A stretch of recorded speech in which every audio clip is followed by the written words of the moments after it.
Mi smo Jasminka i Željko, gradska djeca koja su smogla hrabrosti, volje i želje da se maknu od gradskog načina života i sve ono što nosi, preseliti se, maknuti se na selo i početi neku novu avanturu u poljoprivredi, potpuno drugačiju od onoga što smo do tada radili.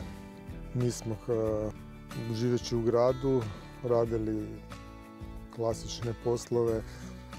Došli smo do pozicija nekakvog menadžmenta kroz naš trud i rad i priznanje, ali smo shvatili da to nisu one vrijednosti koje mi želimo živjeti.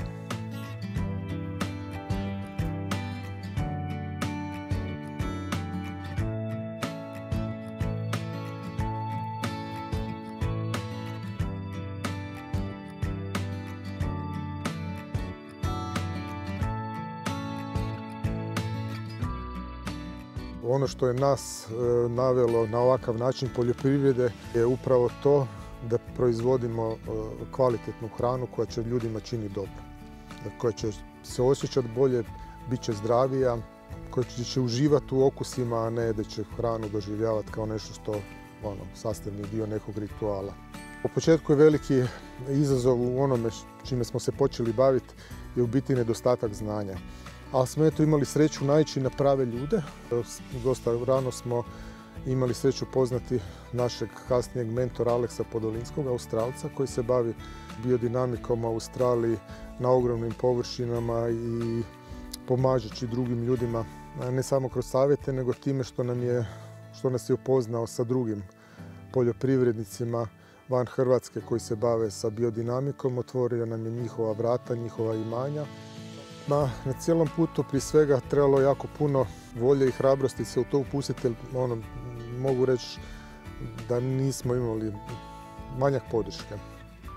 Manjak podrške od bližnjih, manjak podrške od lokalnih ljudi koji smo mi bili sedmo svjetsko čudo, neko ko je došao iz grada obrađivati zemlju kao sigurno nećete uspjeti, to je nemoguće, to ne funkcionira, svi vas pokušavaju obeshrabriti i utjerati u one nekakve konvencionalne okvire gdje se mi nismo htjeli dati.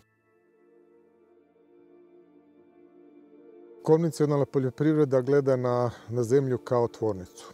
Gleda se kako što više proizvesti u što kraćem vremenu i to što bolje prodati. Konvencionalna obrada tla ne da samo uništava tlo u smislu smanjenja humusa, nego isto tako kroz tešku mehanizaciju, sabijajući zemlju, u biti utječe čak i na vodotokove. I sad možemo čak i dovesti ove poplave zadnjih desetljeća u direktnu vezu sa krivom obradom tla.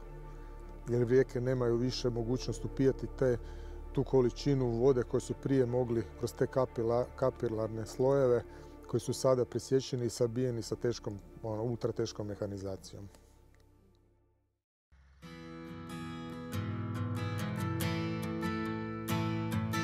Prije svega vodimo brigu o zdravlju tla kroz bolju obradu zemlje od one koje se primjenjuju u klasičnoj poljoprivredi.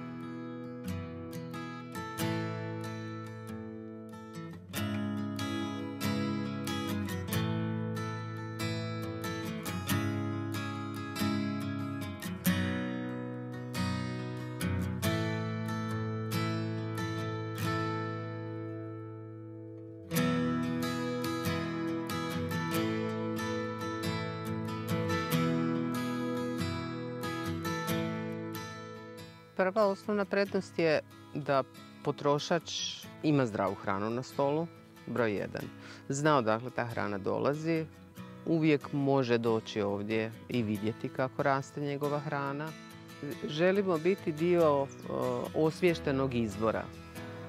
I kroz ono što mi radimo želimo isto tako utjecati na svijest konzumenata. Mislim da možemo biti mladim ljudima ono čega mi nismo imali, a trebalo nam je.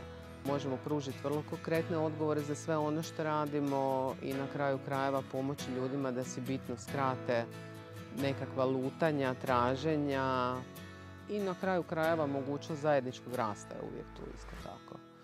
Ta razmjena znanja, iskustava, to je neprocjenjivo. Dan danas smo s jako puno ljudi u kontaktu i jako puno se međusobno pomažemo kroz nekakva nova znanja, iskustva, isprobavajući neke nove stvari. Ono čemu smo mi dobri dolazi iz nas samih, ne nešto što smo naučili, nego naš žar, želja, upornost, hrabrost, isprobati nešto novo živeći vrijednosti